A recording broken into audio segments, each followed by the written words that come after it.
মূলত গণতান্ত্রিক ছাত্র সংসদের যে সমন্বয় সভা সেটি আজকে শুরু হয়েছে। দেশব্যাপী যেখানে যেখানে তাদের সদস্যরা রয়েছেন, নেতাকর্মীরা রয়েছেন, তারা এসেছে।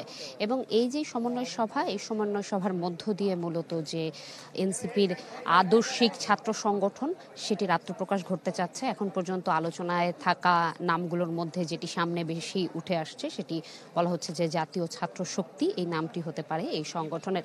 এবং তারা মূলত গুপ্ত রাজনৈতিক ভাবনা যাদের রয়েছে, আদর্শ রয়েছে, তাদেরকে প্রতিহত করে ঐক্যবদ্ধ এক প্রয়াসের মধ্য দিয়ে এগিয়ে যাওয়ার ভাবনার কথা এবং সেই প্রত্যয় ব্যক্ত করছেন।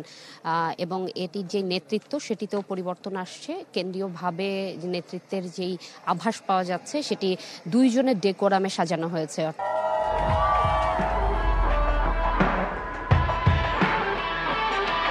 অর্থাৎ সেটি সাধারণ সম্পাদক এবং সভাপতি পদে। সভাপতি পদে ঢাকা বিশ্ববিদ্যালয় এবং গণতান্ত্রিক ছাত্র সংসদের সাবেক নেতা যিনি রয়েছেন জাহিদ আহসান, তার কথা শোনা যাচ্ছে। অন্যদিকে সাধারণ সম্পাদক পদে মহির এবং তাহমিদের কথা শোনা যাচ্ছে আলোচনায়। সেক্ষেত্রে আসলে ঘোষণা পরবর্তী সময় শোনা যাবে যে কি ধরনের নেতাকর্মী কিংবা কিভাবে তারা নির্বাচিত তাদের পদগুলো রাখছে। এবং কেন্দ্রীয় থেকে শুরু করে ঢাকা বিশ্ববিদ্যালয়কে বিশেষ ইউনিট ঘোষণা করে দেশব্যাপী তারা তাদের এই কার্যক্রম পরিচালনা করবেন। এবং তারা আসলে খুব পরিষ্কার করে জানাতে চাচ্ছেন লেজুর ভিত্তিক যে ছাত্র রাজনীতি সেটির বেড়াজাল ভেঙে তারা আসলে কারো শক্তি হয়ে উঠবে ইতিবাচকভাবে, নেতিবাচকভাবে নয়, অর্থাৎ পেশি শক্তির ব্যবহার দেখিয়ে নয়। এবং আজকে এই আয়োজনে এনসিপি নেতাকর্মীরা উপস্থিত থাকবে বলে জানা গিয়েছে। এই ছিল আমার কাছে এখান থেকে সর্বশেষ।